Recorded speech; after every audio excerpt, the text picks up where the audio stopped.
ভারতীর স্বাধীনতা শব্দটা শুনলেই আমাদের মনে একটা বিজয়ের ছবি ভেসে ওঠে, কিন্তু সত্যিটা কি শুধুই বিজয়ের? এর পেছনে লুকিয়ে আছে এক বিরাট গভীর বিষাদের গল্প। প্রায় ২০০ বছরের ব্রিটিশ শাসনের অবসান, এই পুরো যাত্রাটাই ছিল আশা আর যন্ত্রণার এক অদ্ভুত মিশেল। তো চলুন আজ এই ঐতিহাসিক মুহূর্তের আনন্দ আর তার পেছনের বিভাজনের গল্পটা একটু কাছ থেকে দেখা যাক। ভেবে দেখুন একবার, ১৯৪৭ সালের ১৪ই আগস্ট মধ্যরাত ভারতের প্রথম প্রধানমন্ত্রী জওহরলাল নেহেরু যখন এই কথাগুলো বলছেন, তখন কি অসাধারণ একটা মুহূর্ত। তার এই কথাগুলো শুধু কয়েকটা শব্দ ছিল না, এর মধ্যে মিশেছিল কোটি কোটি মানুষের স্বপ্ন, ত্যাগ আর একটা নতুন ভোরের অপেক্ষা, একটা দীর্ঘ কঠিন লড়াইয়ের পর পাওয়া সেই স্বাধীনতা। কিন্তু সেই নতুন ভোরের আলোয় একটা গভীর অন্ধকারও ছিল। এই সংখ্যাটা দেখুন, ১,৪০,০০,০০০। এটা কোনো সাধারণ সংখ্যা নয়। এটা হলো সেই সব মানুষের সংখ্যা যারা দেশভাগের কারণে নিজের ঘর, নিজের মাটি ছাড়তে বাধ্য হয়েছিলেন। মানে, স্বাধীনতার ঠিক পাশেই ছিল ইতিহাসের সবচেয়ে বড় আর রক্তাক্ত দেশত্যাগের এক ভয়ঙ্কর যন্ত্রণা। তো প্রশ্নটা হলো, ১৯৪৭ সালের এই জায়গায় আমরা পৌঁছালাম কি করে? এটা তো একদিনে হয়নি। এর পেছনে আছে প্রায় ২০০ বছরের শোষণ আর প্রতিরোধের এক লম্বা ইতিহাস। ব্রিটিশ শাসনের বিরুদ্ধে যে ক্ষোভ, সেখান থেকেই কিন্তু এই সংগ্রামের আগুনটা জ্বলে উঠেছিল। এই যাত্রার কয়েকটা খুব গুরুত্বপূর্ণ মোড় ছিল, যেমন ধরুন ১৮৫৭ সালের মহাবিদ্রোহ। যদিও ব্রিটিশরা এটাকে কঠোর হাতে দমন করেছিল, কিন্তু এটাই প্রথমবার পুরো ভারতে একটা জাতীয়তাবাদী চেতনার জন্ম দেয়, বুঝিয়ে দেয় যে একজোট হয়ে লড়াই করা সম্ভব।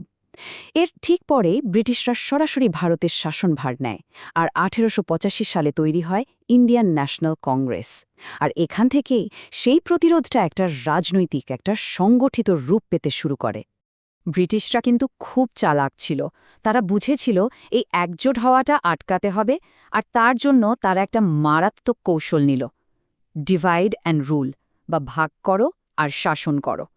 তারা যেটা করল, হিন্দু আর মুসলিমদের মধ্যে যেটুকু সামাজিক দূরত্ব ছিল সেটাকে রাজনৈতিক বিভেদে বদলে দিল, এমনভাবে অবিশ্বাসের বীজ পুঁতে দিল যা পরে একটা বিশাল আকার নেয়।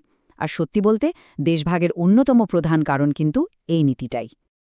মজার ব্যাপার হল, স্বাধীনতা তো সবাই চাইছিল, কিন্তু কিভাবে সেই স্বাধীনতা আসবে তা নিয়ে আন্দোলনের ভেতরেই দুটো আলাদা ভাবনা, দুটো আলাদা পথ তৈরি হয়ে গিয়েছিল। লক্ষ্য একটাই, ভারতের মুক্তি, কিন্তু পথটা কি হবে তা নিয়ে বড় নেতাদের মধ্যেই ছিল গভীর মতপার্থক্য। তাহলে মূল প্রশ্নটা কি ছিল? প্রশ্নটা খুব সহজ, কিন্তু উত্তরটা ছিল ভীষণ কঠিন। স্বাধীনতা আসবে কোন পথে? অহিংসা আর আলোচনার মাধ্যমে, নাকি অস্ত্র হাতে লড়াই করে ছিনিয়ে আনতে হবে? আর এই একটা প্রশ্নই কিন্তু স্বাধীনতা সংগ্রামের দুই মহিরোহকে দুটো আলাদা পথে চালিত করেছিল। এখানে দেখুন, দুটো পথ একদম পরিষ্কার। একদিকে মহাত্মা গান্ধী, তার পথ ছিল অহিংসা, সত্যাগ্রহ, মানে কোনো রকম হিংসা ছাড়া আইন অমান্য করে ব্রিটিশদের উপর চাপ সৃষ্টি করা। আর ঠিক তার উল্টো দিকে ছিলেন সুভাষচন্দ্র বসু।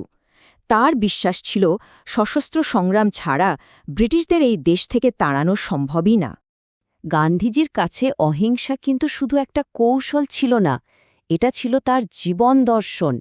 তিনি মনে করতেন, অন্যায় আইনের বিরুদ্ধে যদি সত্য আর অহিংসাকে অস্ত্র করে দাঁড়ানো যায়, তাহলে শাসকের বিবেককে নাড়া দেওয়া সম্ভব।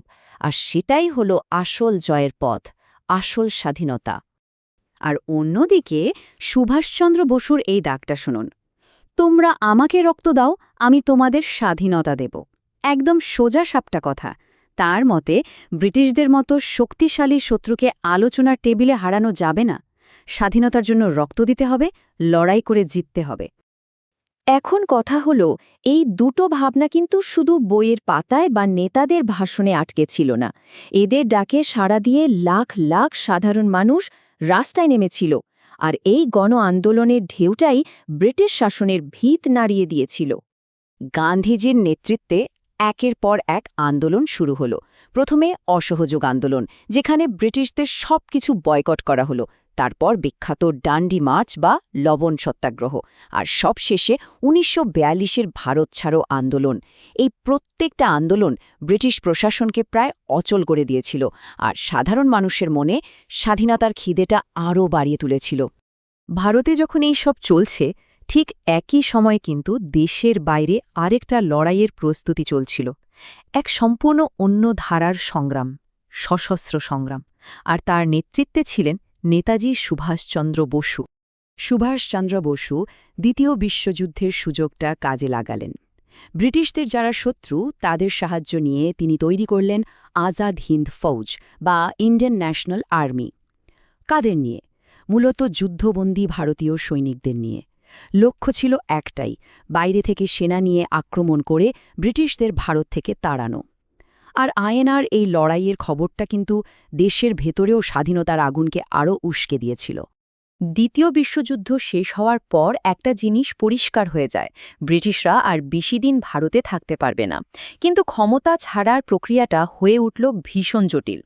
একদিকে কংগ্রেস চাইছে অখণ্ড ভারত, অন্যদিকে মুসলিম লীগ চাইছে মুসলিমদের জন্য আলাদা রাষ্ট্র পাকিস্তান। স্বাধীনতার স্বপ্ন যখন প্রায় দরজায় কড়া নাড়ছে, ঠিক তখনই ঘনিয়ে এলো দেশভাগের কালো মেঘ। অনেক চেষ্টা করা হলো, অনেক আলোচনা হলো, কিন্তু কোনো সমাধান বেরোল না। উল্টে দেশজুড়ে শুরু হয়ে গেল ভয়ঙ্কর সাম্প্রদায়িক দাঙ্গা। পরিস্থিতি এমন দাঁড়ালো যে একটা গৃহযুদ্ধ প্রায় অবশ্যম্ভাবী হয়ে উঠেছিল। আর সেই চরম পরিস্থিতিতে কংগ্রেস আর মুসলিম লীগ কেউই না চেয়েও শেষ ভাইসরয় লর্ড মাউন্টব্যাটেনের দেশভাগের পরিকল্পনাটা মেনে নিতে বাধ্য হল। তো মাউন্টব্যাটেনের এই প্ল্যানের উপর ভিত্তি করেই ব্রিটিশ পার্লামেন্টে পাস হল ইন্ডিয়ান ইন্ডিপেন্ডেন্স অ্যাক্ট 1947। এই আইনে মূলত ৩টে বড় সিদ্ধান্ত নেওয়া হয়। ১. ভারতে ব্রিটিশ শাসনের পাকাপাকিভাবে ইতি। ২. ভারত আর পাকিস্তান নামে দুটো আলাদা দেশ তৈরি হবে। আর ৩.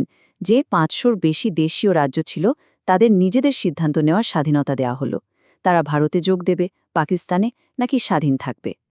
আর তারপর এলো সেই দিন, ১৯৪৭ সালের ১৫ই আগস্ট। প্রায় ২০০ বছরের লড়াই, ত্যাগ, তিতিক্ষার পর ভারতে ব্রিটিশ শাসনের অবসান ঘটল। এটা ছিল এক ঐতিহাসিক মুহূর্ত, এক বিরাট বিজয়। কিন্তু এই বিজয়ের ভোরটা ছিল রক্তমাখা। স্বাধীনতা এলো ঠিকই, কিন্তু তার জন্য যে মূল্য দিতে হলো তা ছিল ভয়ঙ্কর। দেশভাগ বা পার্টিশন এই উপমহাদেশে এমন এক মানবিক সংকট তৈরি করেছিল যার ক্ষত আজও দগদগে। আবার ওই সংখ্যাটা দেখুন, ১,৪০,০০,০০০, মানে প্রায় ১.৫ কোটি মানুষ রাতারাতি তাদের নিজের ভিটে মাটি, ঘর বাড়ি ছেড়ে একটা অজানা দেশের দিকে রওনা দিতে হয়েছিল, শুধু ধর্মের ভিত্তিতে। হিন্দু শিখরা পাকিস্তান থেকে ভারতে আর মুসলিমরা ভারত থেকে পাকিস্তানে।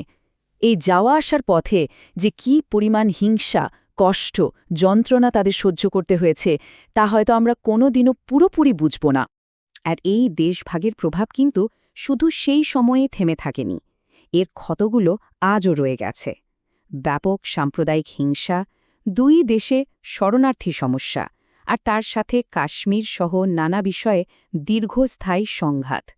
সত্যি বলতে এই অঞ্চলের রাজনীতিতে আর সমাজে যে সাম্প্রদায়িকতার বিষ ঢুকে গিয়েছিল তা আজও রয়ে গেছে। তাহলে শেষে এসে এই প্রশ্নটাই মনে ঘুরপাক খায়, তাই না? যে স্বাধীনতা আমরা পেলাম তা কি একতাকে বিসর্জন দিয়ে পাওয়া? এই যে বিজয় আর বিভাজনের এক অদ্ভুত ইতিহাস, এর উত্তরাধিকার কিন্তু আজও দক্ষিণ এশিয়ার বর্তমান আর ভবিষ্যৎকে নিয়ন্ত্রণ করছে।